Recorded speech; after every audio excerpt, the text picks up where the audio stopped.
Well, do you have things that you're passionate about? Stuff that just gets you excited? If you knew that was going to be the thing you were doing today, you would just be all over it. You know, the older I get, the less those answers seem obvious. I don't know. When I was a kid, I was passionate about Legos. Any Lego aficionados out there? Or anybody dress up baby dolls or any of that? I mean, there's a lot of cool stuff that kids do. Even riding your bike can be a passion when you're a kid, right? You are just psyched about getting out, hanging out with your friends, and doing stuff, playing sports, whatever it is. It seems so easy when we're young, but now as we get older, like is binging a Netflix show a passion? I don't think so. That's not quite the same kind of a thing. Or if you're excited about the next Apple product, is that a passion? Maybe a sickness. I'm not sure what it is, but I'm always very interested in those things. Why is it so easy for kids to be psyched and passionate and just heartfelt all the way in for things, but as we get older, we trade our passions perhaps for some practicalities. You know, we just kind of have to get stuff done. We got to figure things out. We got to pay for stuff, and all of a sudden, some of that passion just starts to dribble away, and you wonder what really gets you excited. Now, when we think about the shape, the unique way that God made us, I think our passions are a unique part of us, like our heartbeat. I didn't realize this, but just like you've got unique fingerprints and things going on with your retinas, apparently your heartbeat is also totally unique. I mean, there's general frameworks. We hope we're all beating it about the same way, but that you can actually tell differences in people's heartbeats. So surely, when we think about our heart, the center of ourselves biblically, that deepest part of us, the part that makes choices for how we'll spend our time and energy, the deepest desires of our heart, surely in there contains some passions to change things that are not right, to right things that need to make things better in the way that they need to be made. Whatever it is that God has wired in us or has planted over the course of our life. Wouldn't it be a shame if your ministry area, a place where you served, did not include the where of your passion? Because that often defines where we would really get excited about things. You know, if you're passionate about watching children grow up into the faith, well, obviously that's going to be a place where you want to put some energy. Or students or older folks or whatever it might be. Maybe it's a cause that just seems like this should not stand the way it is. Maybe you see somebody without enough food to eat and your blood starts to boil. You just start to get that adrenaline rush and you just feel like you have to do something about. Not everyone's like that about every issue. It's one of the reasons that we have lots of things that we're involved in here at St. John's. We've got the, just look out in our commons today, you got the Loads of Love, we got the Lutheran World Relief Kits. I think there's we got a collecting chili, our food for the month. Not everybody is psyched about everything, but people that are really psyched about their thing, man, they really want to put some energy, some time, some dollars behind it. In fact, you really know someone has a passion when you couldn't stop them from doing it. You see what I mean? It's like they're going to get it done even if they don't have any resources to pull it off, even if they don't get any help. They are just going to roll up their sleeves and start working on it. Why? Because that's something that they just need to do. It's part of who they are. And when we think about who we are in terms of our shape, you know, our spiritual gifts, that's the S we looked at last week, these different roles that we play in the body of Christ. This week, our heart or our passions, those things that we just need to go after whole hog. Then next week, our abilities, just natural talents or things that we've picked up along the way. The P is our personality, all the strange wonder of whether we're extroverts or introverts or big picture or detail-oriented or organized or messy or whatever it is, whether we're Labradors or cats or whatever it might be. You know, we've all got a different personality. And, of course, the E is our experiences, that the stuff in our life that has, for good or ill, made us who we are. And in fact, so often it's our experiences that really help us find our passion. If we had a terrible childhood growing up, well, what do you think you want to do as a parent? Are you passionate about being a parent that would give your kids exactly what you were missing? I mean, that's just part of it. You went through some terrible experience, some awful addiction, and you've broken free because of God's help. Do you want to help others find that kind of healing. Oftentimes our experiences, good and bad, can feed into the things that we're passionate about. And yet, for whatever reason, as adults, when people get a little bit too excited about something, too passionate about something, too just wound up about a cause or a need or a people group or what have you, you kind of look at them, and the rest of the adults in the room are kind of like, whoa, whoa, whoa, whoa, just calm down. Take it easy. What are you getting so... have you ever had that about something that you're passionate about? Passion seems like it's on the near extinction list at times in the church.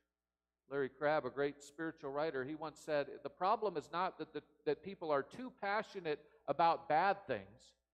It's that we're not passionate enough about good things. I think that could be true. I mean, obviously, it's a messed up life if you're too passionate about the wrong things, no doubt. Let's go whole hog as fast as we can in the opposite direction of God. That's not what we're saying. But wouldn't it be tragic if the people of God were not passionate about the good things that God was calling them to do? Duty and obligation and guilt will only get you so far as motivators. And we might even say they're not even that useful even as far as they go. They could actually be unhelpful at the end of the day. But where is it really helpful? Where do you really see people excited? I mean, think of all the people that joined the military service after 9/11. Did you see that swell of people wanting to get in and just defend the country, protect their own, whatever it was? And you see those kinds of things rise up periodically in our culture, but you don't see them perhaps as much in the church as you would like. And you think of things that you're still so passionate about. So often it's causes because there are things that are not going the way that you think they should go.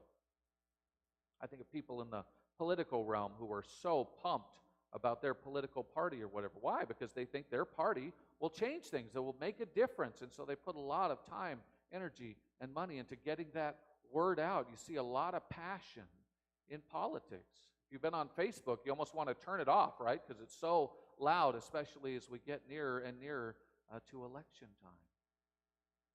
But maybe it's not in the political sphere. Maybe it's just in the sphere of humanity, and you see some things that you just can't stand.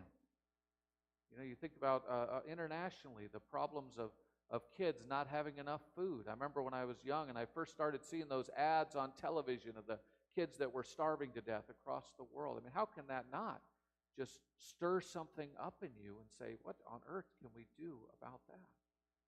Of course, you see it so much and you feel so helpless, and eventually you just start changing the channel. You start deadening yourself to some of these needs because we feel so hopeless about them. Thank God that doesn't happen to everyone every time. And some people say no matter what happens at the cost of anything, we're going to make a dent in this problem. That kind of passion really stirs other people to action. I may not be passionate about a particular cause, but I get behind someone that is, and I'm like, yeah, I will support that because I know God is doing something with that person. When you see that kind of excitement and focus, you just think, well, that's got to be the Holy Spirit driving that activity. Now, of course, it's got to fit in with God's kingdom values and everything that Jesus would do. I mean, obviously there's some requirements, there's some structures, there's some ways of going about things, but I mean, I don't care what you're passionate about at the end of the day. If you are passionate about cycling, I wonder if God could use that, or any hobbies. My dad, he's not a church guy, but man, he is passionate about golf. Any people afflicted with the golf bug? I mean, it is so much fun. I love to golf, and I realized the more I thought about my dad that he's passionate about golf, but I think at the end of the day what he's really passionate about is talking with other people.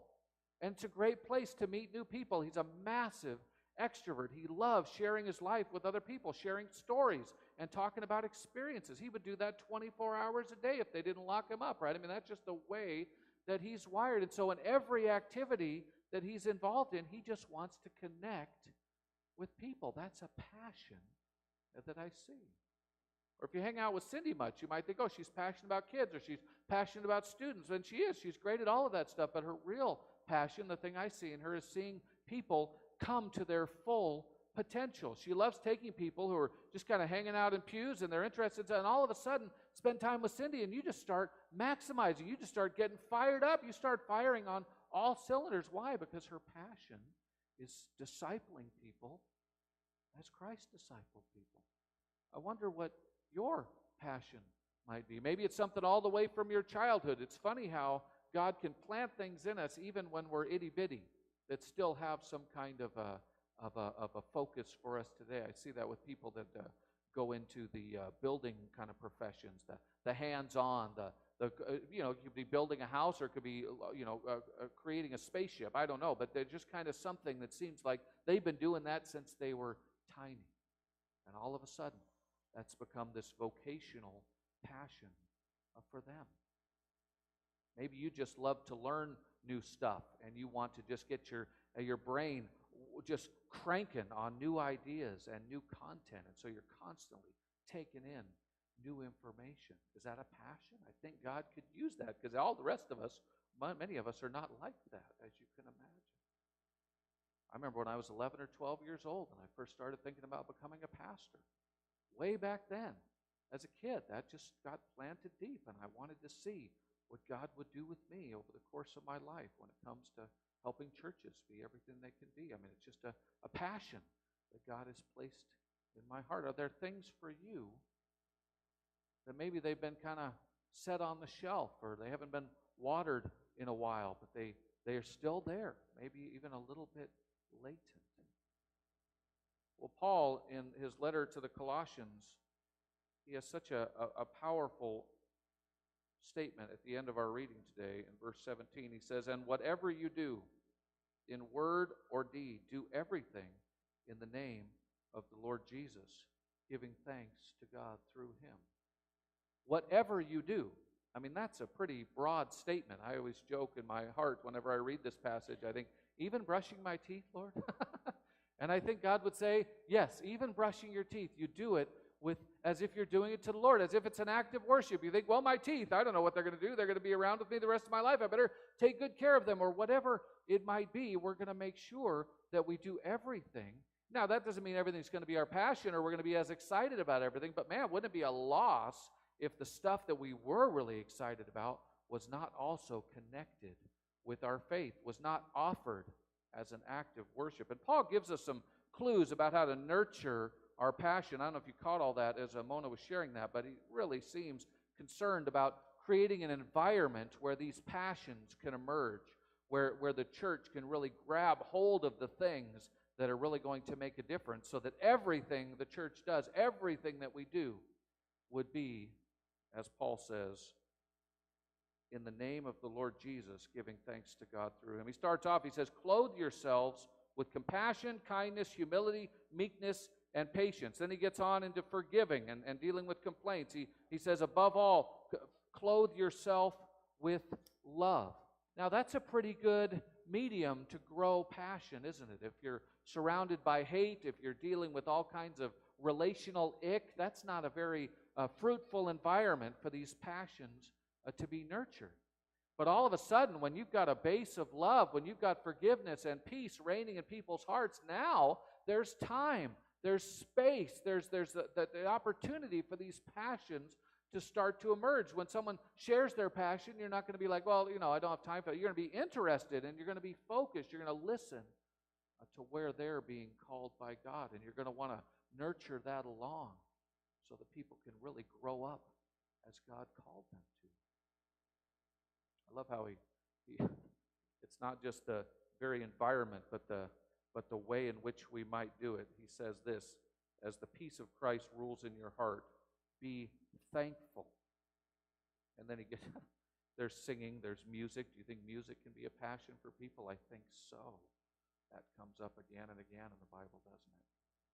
But when we have that kind of thankfulness in our hearts, when we're ready to forgive, when we're in a place of love, you're just going to see people's passions start to push up through the dirt, and all of a sudden, there's a whole garden of people just ready to take on maybe a whole bunch of different causes, but all for the kingdom.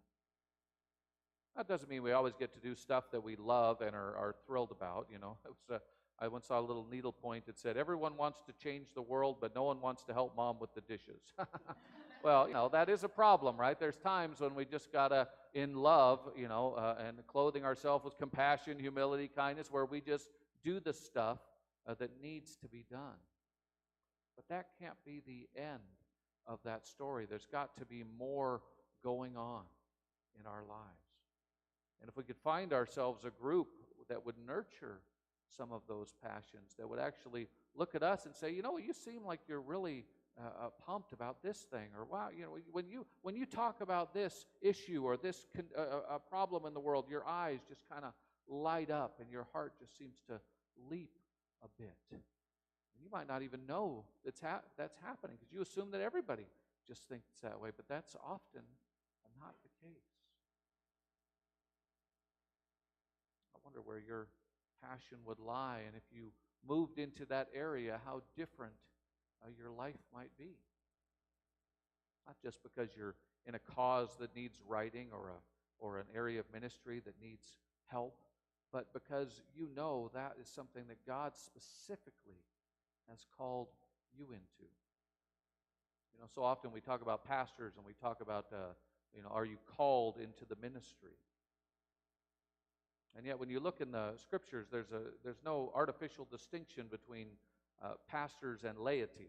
You don't find that. What you find is the people of God serving as God's people, doing their thing in the kingdom, right? And so all the language so often we apply to Christian leaders, I believe, applies to every follower of Jesus. Now, we all have different roles in the body. We do different things. Maybe you don't get your paycheck signed by the church, but is there a passion that you are called to, literally called by the Spirit of God to kind of step into? And in these weeks of self-discovery, maybe take a look at that sheet on your field guide and just answer some of those questions. Things that you can't stand the way they are, things that make your blood boil, things that make your heart sing, whatever it is, just jot a few of those things down.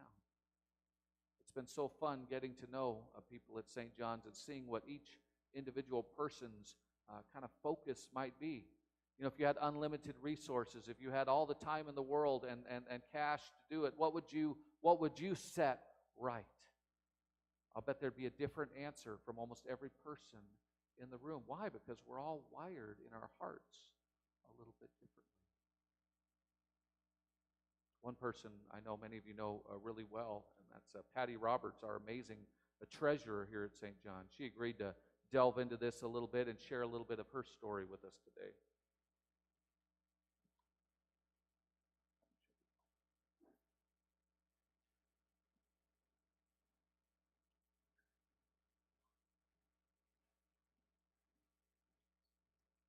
To me, like the end of that sermon came just a little too quickly. So a lot of people know me and know my history, but I would like to share something that happened to me recently.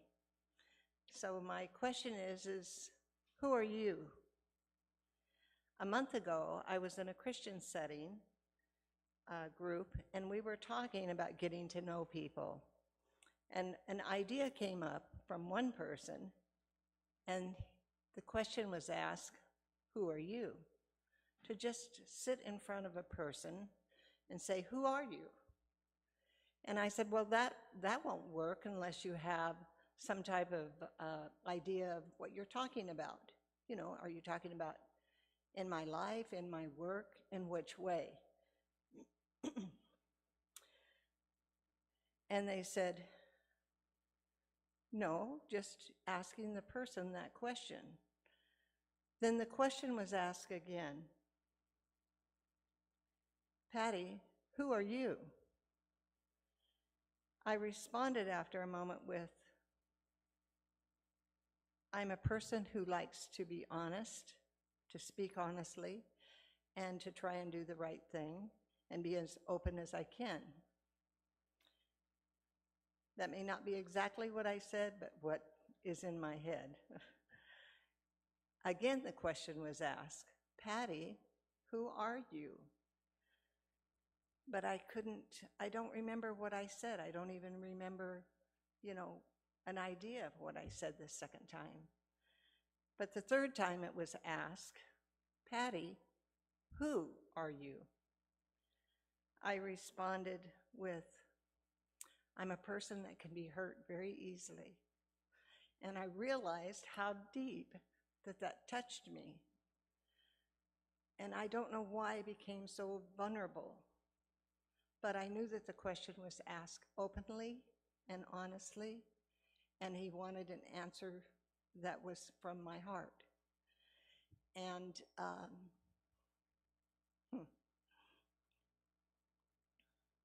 I kind of felt vulnerable, like I'd gone too far, like maybe I had reached too deep. Maybe I was supposed to be up here and not down here. And, but I did feel safe. The group felt safe. It was easy for me to respond in that way because I was with Christians, and I knew that they would take me seriously. And we kind of all laughed and just kind of talked about, well, I guess that really does work. It does really work to just ask a person, who are you? So I've been questioning myself for this past month and asking the question and examining myself with my Christian time and my walk with Christ and my time here at St. John's. So I've been a member of St. John's since 1991, so I should feel safe. I've served in many places of the church, but none as fulfilling as the Stephen Ministry program. When they first talked about bringing Stephen Ministry, I was excited because I had heard of it before, and I thought, oh, that's something I'd love to do, but I knew I was not capable of doing that. And so this was probably about 5 years, maybe 4 years later that this came up, and I just knew it was for me, and it was time, and that God was calling me to do this. Just as I felt when I started going to church, I felt that God called me directly to come, and I fought him every step of the way. I went to church. I didn't want to go, but I kept going back and back because I knew I was called by God. I want to tell you the Stephen Ministry program it is a very long training. It's 50 hours of training.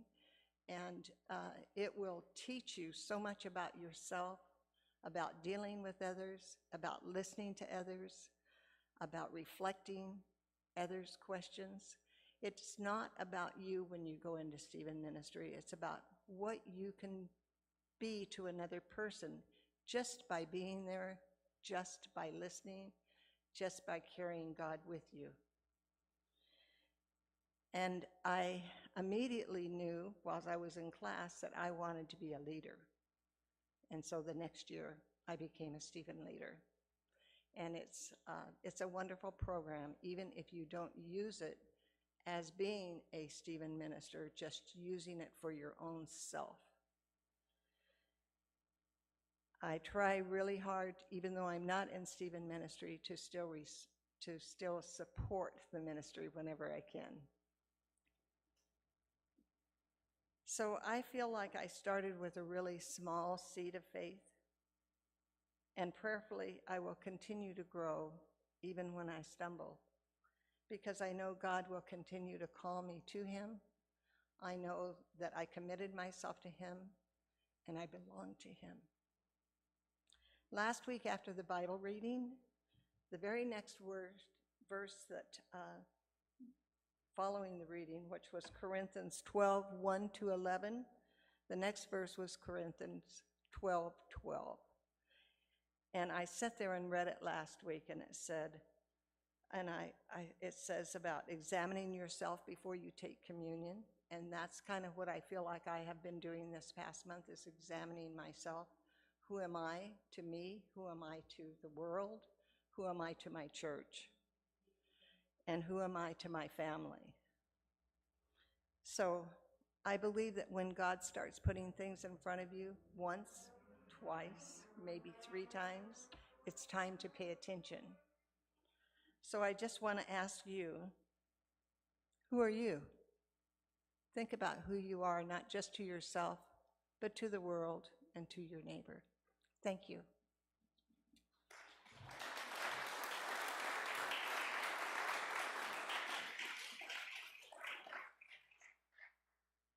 That's such a good word, Patty. I remember as that conversation, as that question was being asked to you, and when you answered so honestly, it just changed the atmosphere of the entire room, and everybody just went to a whole deeper place. And it seems like when your passion is fully on fire and people around you, it's like it changes everything else. People just get more motivated about their own selves. They're more willing.